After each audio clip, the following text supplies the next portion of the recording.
Good morning, everyone. Welcome back to my channel. Thank you for joining me again. I am Kayla Nicole 999, and this is going to be the video for day 19 of 90 Days to Recovery after Narcissistic Abuse. This should have been the video for yesterday, which was Tuesday, December 2nd, 2020, and I just never got around to making it. So I'm gonna be making two videos back to back here, so I can get caught up again. So forgive me if I'm looking down. I actually took notes, that way I don't fall off track as easily.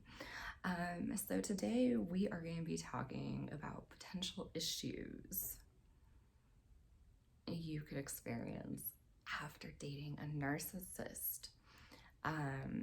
So let's just jump right into this video. I'm trying to condense my videos and make them shorter. I'm incredibly long-winded when I start talking about a subject, and try to stop doing that. All right, so the first one is something that I did for years and years and years. And it's jumping into a new relationship too soon. But there's two sides of this coin. So you could either jump into a new relationship too soon after ending your relationship with a narcissist, or you could do what I've been doing recently, and this is something new for me. You could totally isolate and just not date at all. I haven't dated in 2 years. It's not that I haven't tried. I have tried, but every time I try to date again, like, all of those fears and insecurities, they just start ruminating in my head again, and then I'm freaking out. So I haven't figured out how to fix that yet. But, you know, after 34 years of nothing but traumatic experiences, it's understandable. So I'm being gentle with myself. I'll get through this as I get through everything else. Okay, so what is jumping into a relationship too soon after, you know, an abusive relationship? Well, you end the relationship, you haven't taken any time to heal. It's only been a month, 2 months. It really depends. How soon is all up to you, and it's really on your level of healing. You know, if you're not healed, then it's probably too soon. So I would literally I would end one abusive relationship, and I would literally just jump headfirst within months of ending that relationship into a new relationship with a guy who seemed great. And things turned out terrible. Am I saying that I've only dated narcissists? Absolutely not. I'm saying that I never took the time to heal, and I absolutely was not ready for a new relationship. And the guys that I was dating, I really wasn't paying attention to those red flags, you guys. You know, there were red flags with all of them from the beginning, and I just totally ignored them, which I probably wouldn't have done if I would have taken the time to really learn about red flags, and if I would have taken the time to heal. So years later, I can't tell you if the man that broke my heart recently is a narcissist or not. I can tell you that his ex-girlfriend most certainly is a narcissist. I know her much better than I know him because she was my friend for 13 years. Him, I'm still trying to decide, you know, was he a narcissist, or is he just a very broken person because he was in a relationship with a narcissist? And he then transferred his pain onto me. I don't know, and I'll never know because I haven't spoken to him in years.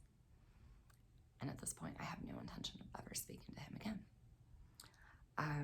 And really, it doesn't matter. But I am at a point where I'm simply I'm trying to date, but every time I attempt to, I kind of freak out about it. So I haven't let anybody kiss me in almost 2 years. I'll keep trying. Eventually I'll get there, you know? It's really all I can do. Okay, so let's move into number 2. So another problem that you may experience when you try to start dating again after ending a relationship with a narcissist is you feel tons of confusion over how much to share with the new person. Do you want to tell them about your abusive past? Probably you really don't. However, at the same time, you may be suffering from some PTSD, and you probably feel that you should explain to them what is causing that PTSD so you can reassure them that it's not them, it's your past, you know? And I'm there right now. I don't know how much to share with a new person. I'm terrified of getting close to a new person, honestly, to tell you the truth. But I also feel this intense urge to let them know about my trauma, because often I didn't let people know. And when they did find out about my past, they ended up using it against me, and I don't want to experience that again, you know? I would rather tell somebody about my past and have them know everything up front and have them decide to leave before I begin to have feelings for them than to get attached and have them leave me later. You know, I had one guy that I dated that he love bombed me at first. He really did. Was this man a narcissist? I definitely know that he dated somebody who had actually been diagnosed with narcissistic personality disorder for 11 or 12 years before him and I met. So again, he could have been projecting his past pain onto me because he didn't do the healing work either. Him and I both rushed into this relationship. I'm not going to call him a narcissist. We all have some narcissistic traits. So I'm not going to judge him. I'm going to say he was an unhealed person. But you know, he thought I was great at first. He made me feel incredibly special. And then he would find out things about my past, and he would just destroy me because he didn't like my past. And I should have left right then and there. I should have realized that, you know, this person had some issues that he really needed to deal with, and he was obviously not ready to be in a relationship. But I didn't. I stayed. And it wasn't a great relationship.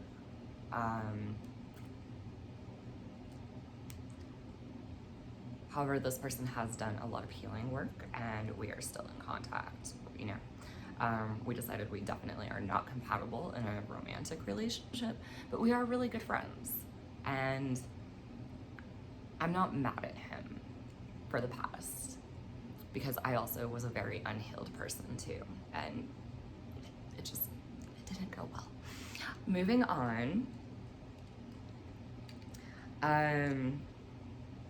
So the third thing I want to discuss is impaired judgment in choosing dates. And oh my gosh, that goes back to the ignoring the red flags or just not noticing the red flags. So often, you know, we're looking to be loved again, you know, because the narcissist made us feel incredibly unloved, and we want to feel worthy again. And we live in a society that suggests in order to get over somebody, you need to get under somebody else. However, we need to take a deeper look at that. You know, there's a difference between going out and having a few rebound dates with multiple different guys versus jumping headfirst into another long-term relationship. You guys, I was a serial monogamist my entire life. In the last 2 years, I really haven't gone on any dates. I've talked to a few guys, but usually early on in the conversation, I realized that I'm just not ready to pursue things any further. I've had lunch with one guy, and, you know, just spending a few hours with him made me realize the man has some healing to do. That's all I'm gonna say, and he is not the one for me. you know? So I cut that out pretty quickly. And honestly, I'm pretty proud of myself, because I used to, I guess I had a type. Like, maybe we shouldn't have types. Maybe we should date all kinds of different guys, you know? Because if you're like me and you grew up with a narcissistic parent, then your type subconsciously may be toxicity, and that's not good for you, you know? We become comfortable in toxicity, and then we unintentionally choose toxic partners because it's comfortable for us, but it's not good for us. You cannot heal if you keep going from one toxic situation to another toxic situation. It's just going to continue to destroy you even more. And if you are like me and you have PTSD from toxic relationships, it's just going to keep increasing your level of PTSD until you're at where I'm at, and you're literally terrified of dating and having close relationships with people. And that's not good. It's not good at all. So another issue that you may face is trust issues, you know? After you've been involved in a relationship with a narcissist, you begin to question literally every single thing a person does. And, you know, you really wonder if you can trust a person with your secrets. Maybe your narcissist was constantly gossiping about you, and now all of your secrets are spread all over the internet, like mine were. They weren't actually, mine weren't spread all over the internet, but mine were spread to every single person in our group of friends. And they all dropped out of my life because of it. So my response to that, and this was a narcissistic female friend. This wasn't an ex. This was a female friend who was just constantly gossiping about me and trashing me behind my back whenever she got the chance. So my response to that was, I'm going to share my side of the story, and I'm going to share everything publicly on the internet, because these people were continuing to stalk me on sites like Facebook and Instagram, and they were continuing to harass me by creating fake accounts to harass me with. Some of her friends used their real accounts to harass me. I was able to stop that when I was able to block those people. But, you know, blocking this person specifically and some of her other friends, it didn't help, because they just kept creating fake account after fake account to harass me. So I just kept sharing my side of the story. I kept sharing everything about my life. So now everything about me is out there on the internet, you know? It's public information now.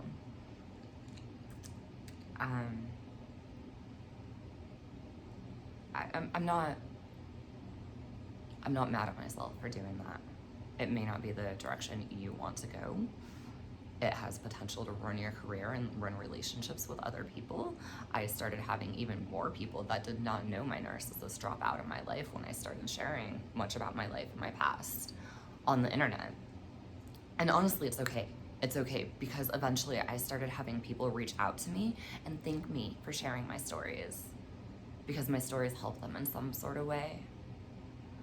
And, you know, I'd rather help a few people than pretend I have this great life and have it all together.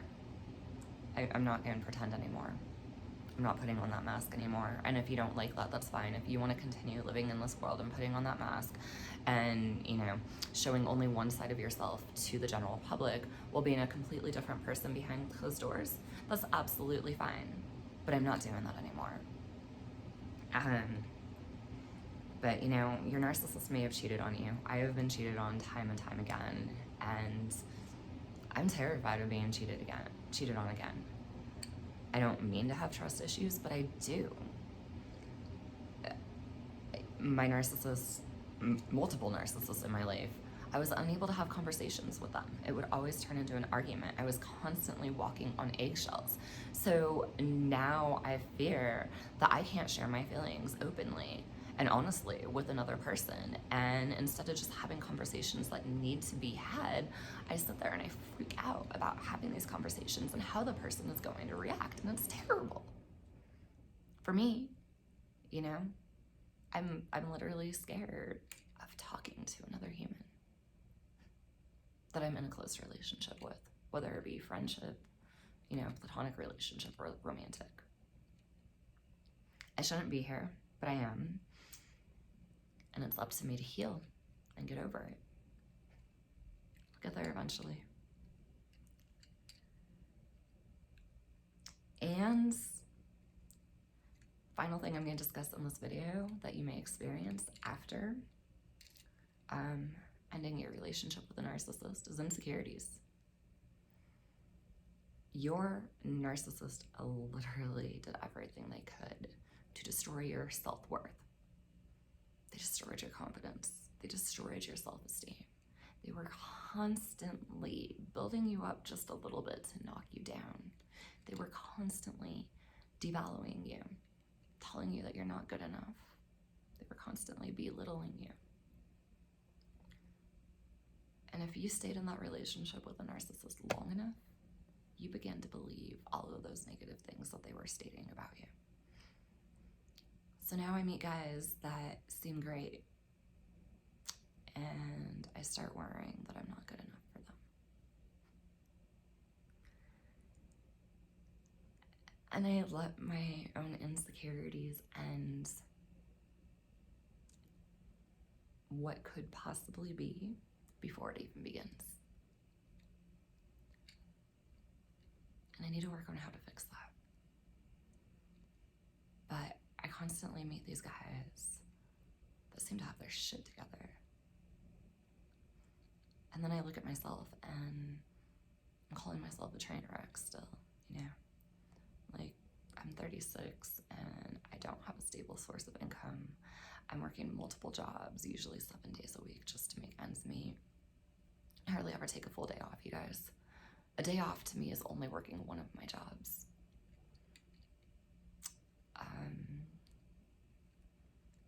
You know, I have no savings. My credit cards are maxed out.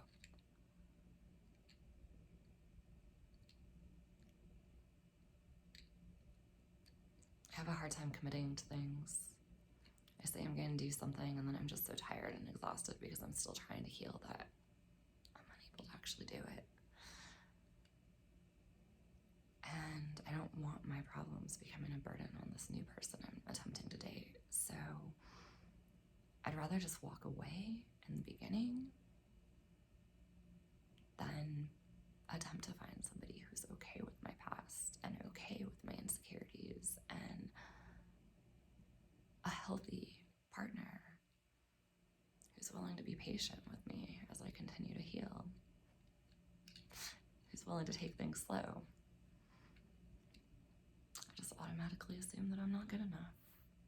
I often try to push people away. I'm really good at pushing people away, actually, you know? I'm comfortable in isolation.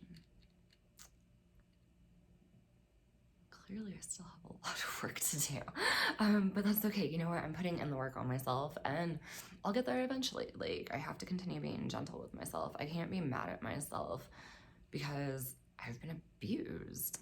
I mean, did I choose to be abused? Absolutely not. However, I did choose to stay in abusive relationships with people far too long, and I can't do that anymore. With that, I'm going to end this video and I'm going to move on to the next video.